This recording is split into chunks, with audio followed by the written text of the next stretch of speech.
Assalamualaikum warahmatullahi wabarakatuh. Kami dari kelompok 8 dari mata kuliah Sistem Operasi PSTJ, izin menyampaikan presentasi kami mengenai Learning Management System yang akan kami buat sebagai project UAS mata kuliah Sistem Operasi.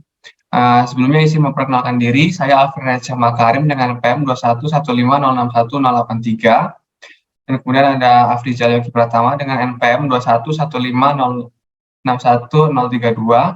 Ada Muhammad Adil Hidayat dengan NPM 21150610068. Ada Marcelinus Heris Adiatma dengan NPM 21550610014.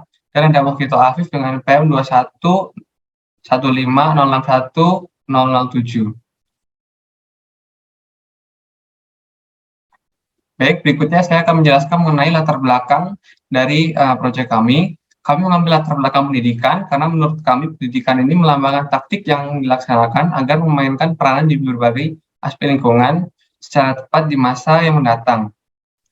Di dalam Undang-Undang dari Sistem Pendidikan Nasional Nomor 20 Tahun 2003, Bab 1 Pasal 1, berisi pendidikan adalah usaha sadar dan terencana untuk mewujudkan suasana belajar dan proses pembelajaran agar peserta didik secara aktif mengembangkan potensi dirinya untuk memiliki kekuatan spiritual, keagamaan, pengendalian diri, kepribadian, kecerdasan, akhlak mulia, serta keterampilan yang diperlukan dirinya, masyarakat, bangsa, dan negara. Kemudian apa yang akan kami buat untuk berikutnya akan saya berikan kepada Mufito Afif. Kepada Mufito Afif dipersilahkan. Baik, terima kasih Alvin. Jadi berdasarkan latar belakang yang telah disampaikan oleh Alvin tadi mengenai pembahasan pendidikan, jadi kelompok kami, kelompok 8, ingin membuat LMS yaitu Learning Management System demi memajukan pendidikan yang ada di Indonesia dengan basis Moodle untuk diimplementasikan pada sekolah yang belum memiliki atau menerapkan LMS. Next slide. Nah, jadi kebutuhan aplikasi ini itu ada server yaitu VPS berbasis Linux, kemudian bahasa pemrogramannya PHP, web servernya menggunakan Apache 2 dan database servernya menggunakan MySQL.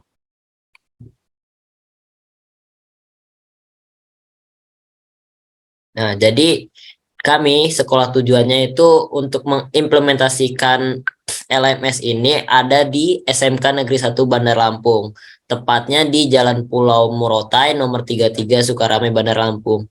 Kenapa kami di sini memilih SMK ini? Karena SMK ini dia udah memiliki laman profile. Nah, di mana ada fitur LMS, akan tetapi fitur LMS dalam profile website sekolah ini belum berjalan secara sempurna. Dia hanya mendirect ke halaman LMS tapi masih kosong. Jadi kami ingin mengembangkan LMS pada sekolah ini. Mungkin itu saja penjelasan dari saya. Saya kembalikan ke Alvin.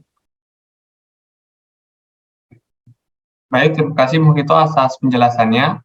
Berikutnya akan ada Adil yang akan menjelaskan mengenai manfaat dari LMS yang akan kelompok kami buat. Pada Adil saya persilahkan.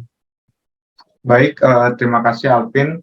Di sini saya akan menjelaskan untuk manfaat LMS sendiri. Nah, untuk manfaat LMS yang akan kami buat itu tentu saja ada manfaatnya. Yang pertama yaitu mempermudah pengguna mengakses bahan mengajar kapan saja dan di mana saja. Yang kedua, mendorong siswa melakukan pembelajaran secara aktif dan mandiri. Yang ketiga, membantu pengguna merancang program pembelajaran, membuat materi, hingga merencanakan kegiatan belajar mengajar. Yang keempat, membantu pengguna melakukan dokumentasi selama proses belajar mengajar dan membuat laporan. Yang kelima, membantu pengguna mengakses seluruh tipe pembelajaran atraktif dengan mudah, entah itu berupa audio, gambar, e-book, animasi, atau juga video, sehingga proses belajar mengajar menjadi lebih menarik. Lalu yang keenam, itu untuk mempermudah kegiatan belajar mengajar, misalkan membentuk forum, membagikan bahan ajar, melaksanakan ujian atau kuis, mengumpulkan tugas, dan semacamnya. Dan yang terakhir yaitu untuk mempermudah interaksi dan penyaluran informasi antara guru dan siswa. Selanjutnya akan saya kembalikan ke moderator.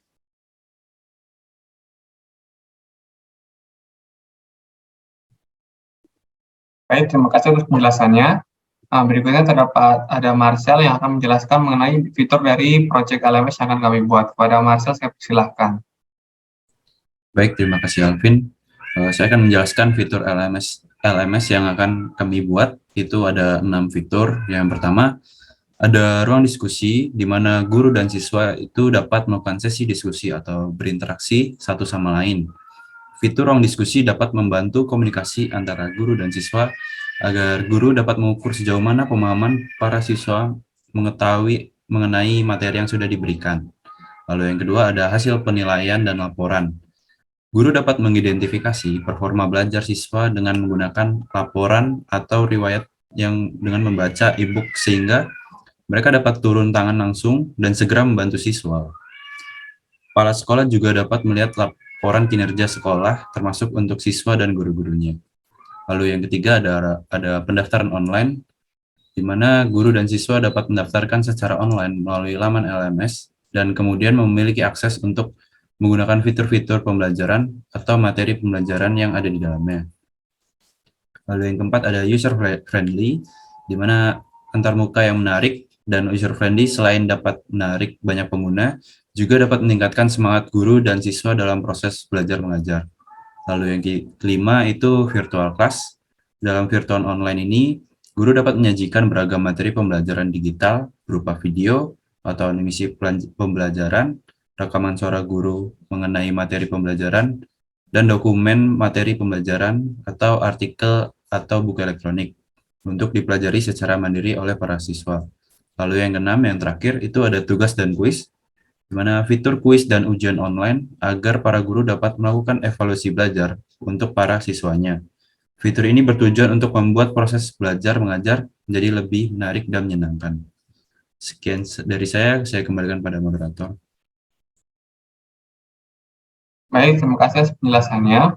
Berikutnya terdapat Yogi Afrizal yang akan menjelaskan mengenai target capaian dari proyek kami. Pada Yogi, saya persilahkan. Oke, terima kasih Alvin. Jadi, dengan pengembangan aplikasi yang kami lakukan ini, harapannya itu bisa berguna dalam membantu proses belajar dan mengajar di sekolah tujuan kami. Nah, adapun target kami itu adalah sebagai berikut. Yang pertama, untuk target untuk murid sekolah, itu harapannya mereka dapat mengakses materi pelajaran dengan mudah serta dapat berperan aktif dalam mempelajari topik yang sedang ditempuhnya. Dan untuk tenaga pengajar, harapannya itu dapat menciptakan suasana belajar yang menarik dan interaktif, serta lebih mudah untuk mereka nantinya melakukan rekapitulasi nilai untuk tiap siswanya.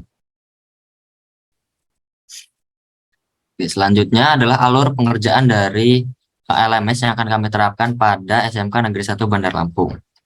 Yang pertama itu adalah kami akan mengajukan surat pengajuan kerjasama untuk mengimplementasikan LMS di sekolah itu. Dan yang kedua, kita kembangkan sistem LMS-nya.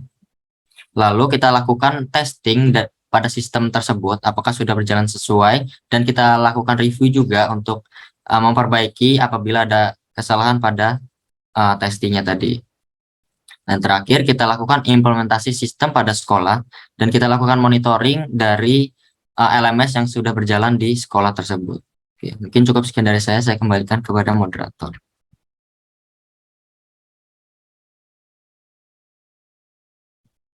Baik, mungkin sekian yang dapat kelompok kami sampaikan. Apabila terdapat kesalahan, kami mohon maaf. Kami akhiri. Wassalamualaikum warahmatullahi wabarakatuh.